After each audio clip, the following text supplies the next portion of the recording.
Welcome welcome.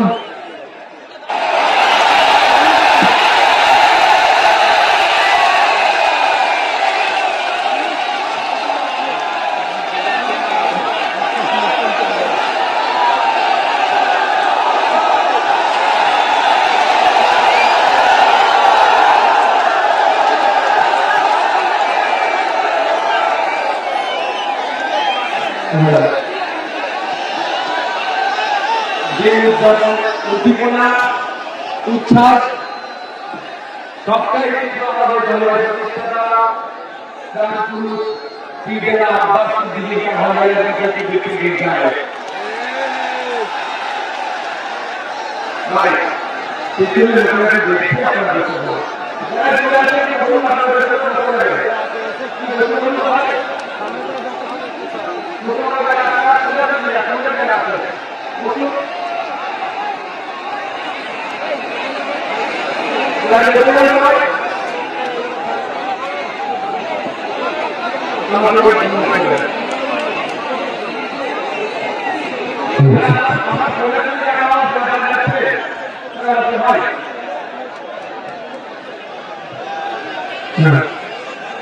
পূরণ হবে, বেকারত্ব দূরে সরানো হবে, যে সমাজ ব্যবস্থায় আইনের বিচার হবে, তামান্নার বিচার হবে, বৃহত্তমার বিচার হবে, যে সমাজ ব্যবস্থায় নারীরা তার অধিকার পাবে, যে সমাজ ব্যবস্থায় কৃষক তার উৎপাদিত ফসলের দাম পাবে, যে সমাজ ব্যবস্থায় আমি আপনি মেহনত করছি, আমার আপনার শ্রমের মূল্যায়ন হচ্ছে না, এই শ্রমের মূল্যায়ন হবে, মিনিমাম ওয়েজেসটা আমরা বাড়াবার ব্যবস্থা করব।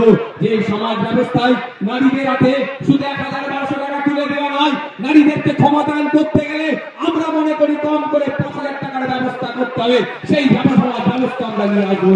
তবে ৫,০০০ টাকা দেওয়ার সাথে সাথে রাজ্য কিছু কাজ বুঝে নেবে, এই সুস্থ সমাজ ব্যবস্থা আনবো, সেখানে বর্ণগত, জাতিগত, ধর্মগত, নারী পুরুষের কোনো ভেদাভেদ থাকবে না, যেখানে সবাই আমরা মানুষ, আমাদের সামাজিক পরিচয় আমরা সেটা নিয়ে মাথা তুলে বেঁচে থাকবো, সেই সমাজ ব্যবস্থা নিয়ে আসবো। বাংলার মানুষ যদি 2026 বিধানসভা নির্বাচনে আমাদেরকে সুযোগ দেয়, তবে আপনাদের উপস্থিতি প্রমাণ করে দিচ্ছে যে বাংলার গলিতে গলিতে ইন্ডিয়ান সেকুলার ফ্রন্টের যে জয়টা হবে, সেখানে আপনাদের উপস্থিতি আছে কিন্তু প্রমাণ করে দিচ্ছে। আপনারা মাঠে যারা আছেন, আপনারা হয়তো বাইরে যাচ্ছিলেন, জানতে পারছেন না, আমি তো একটার পরে এখানে এসেছি, আমি বাইরের অবস্থাটা একটু ঘুরে ঘুরে দেখছিলাম। আপনারা এখানে যেরকম মানুষ আছে, এর কয়েক গুণ বেশি মানুষ বাইরে শুধু ঘুরছে, তাই দেখাচ্ছে না বলে।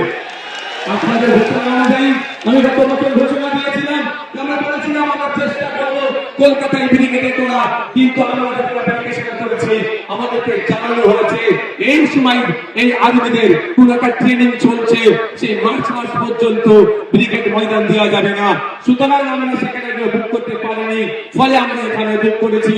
তবে আপনারা সাথ দিলে শুধু ভাঙড় থেকে নয়, রাজ্যের বিভিন্ন প্রান্ত থেকে 2026 বিধানসভায় ডবল ডিজিটের বিধায়ক ইন্ডিয়ান সেকুলার ফ্রন্ট পাচ্ছে।